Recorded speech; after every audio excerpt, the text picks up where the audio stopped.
Hey guys, Sean here. Welcome to the F1 Word and to a roundup of some of the latest news from the world of Formula 1. Kicking us off then, and Red Bull are so confident over the steps forward that Honda are making ahead of the team's switch in 2019 that they are targeting making Max Verstappen F1's youngest ever world champion as early as next season.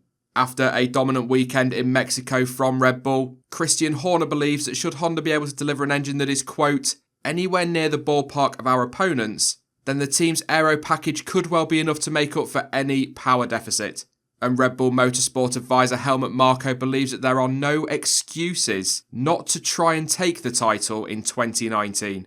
Speaking to Autosport, Marko stated, "We are really looking forward to next year. The aim is to have the youngest world champion. 2 years we have, but we'll go for it next year.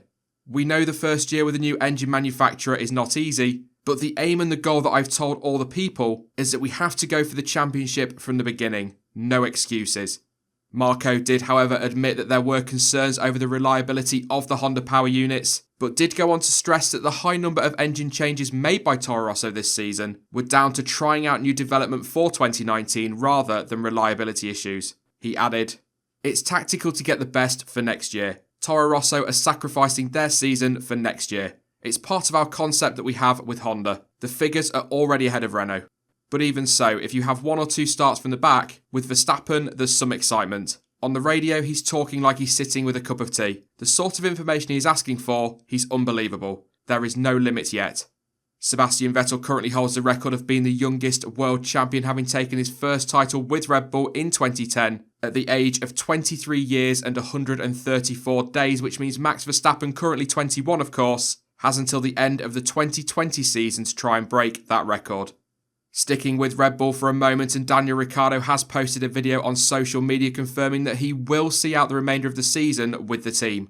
After yet more mechanical issues in Mexico which saw him retire, the Aussie stated in a post-race interview that he was done and was even willing to hand his car over to Pierre Gasly for the rest of the 2018 season. However, after taking some time to reflect, Ricciardo has now effectively retracted those comments. The Aussie said, "I want to address a few things from Mexico. First one first, I will be doing the last 2 races as it is what I'm about, and I am not about that other life. It has been obviously massive highs and lows this year, more lows unfortunately, and it has been frustrating, I won't lie. But I look to myself and all the guys that worked their butts off to give it 2 more cracks before we see each other off, so I will be there. I just needed a few days off, but it feels good."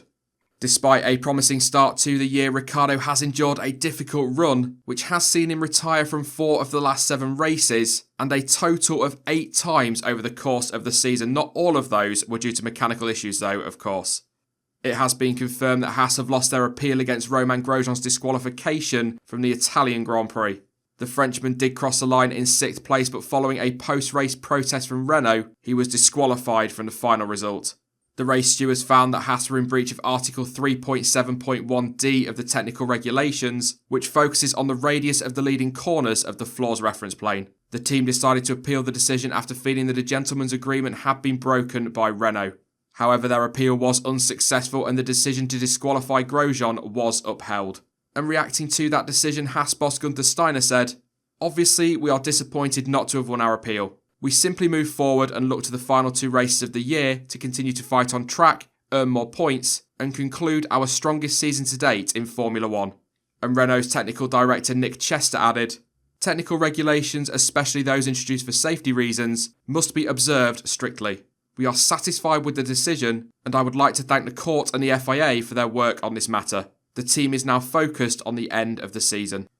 Now, Grosjean's 6th place in Monza did see Haas move ahead of Renault in the Constructors' Championship. However, since that disqualification, Haas have fallen a long way behind in the fight for 4th, with the team now trailing Renault by 30 points. And one more thing to add to this story, by upholding the steward's decision, Sergei Sorokin has been able to keep his one and only point in F1 to date. A number of F1 team bosses have stated that they believe the changes to the 2019 Aero packages are actually a massive step backwards. Next season will see a change in Aero regulations, which of course includes simplified wings, in a bid to allow cars to follow more closely and to promote overtaking. However, Frederick Vasseur, Otmar Safnauer and Franz Tost are not convinced that the changes will work as planned. First off, Sauber boss Frederick Vasseur said, "We have still some doubts about the tyres and on the Aero package. If you are speaking about the Aero regulations, it's a huge step back. I think everyone is focused on recovering. And Force India team boss Otmar Safnauer added, "We did a test and it was a significant step backwards. We've got aggressive targets and I don't know if we will be able to hit them. We're trying to predict the future as to what we can find, but yeah, it was a massive step back for us." And finally on this story, Toro Rosso boss Franz Tost stated, "I discussed it with the people in the wind tunnel and as it currently looks, they do not believe that overtaking will become much easier. Therefore, I'm not sure that this regulation change will end up where we expect, that overtaking will become much easier. I think that at the beginning of next season, the teams will have reached a similar level on downforce as nowadays." So then, team bosses are not overly positive about the changes for 2019, but what do you think? Do you believe the changes will make much of a difference, or are you expecting things to stay pretty much as they are in terms of overtaking opportunities next season? Let me know your thoughts in the comment section down below.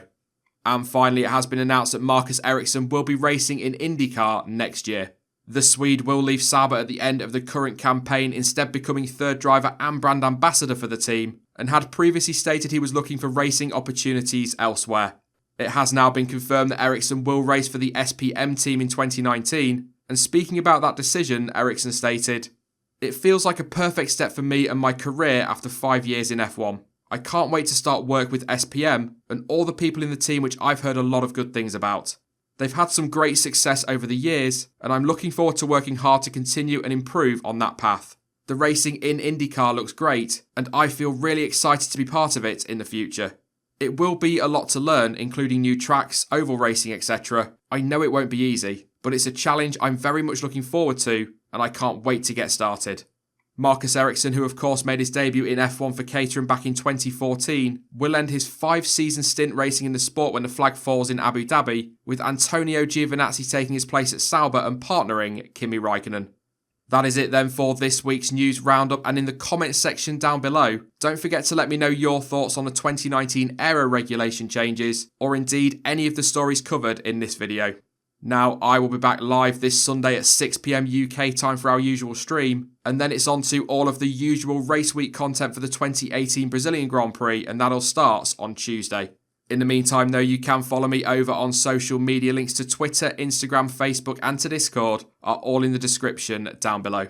But as ever, thank you for watching. I've been Sean, this has been the F1 Word, and until next time, goodbye.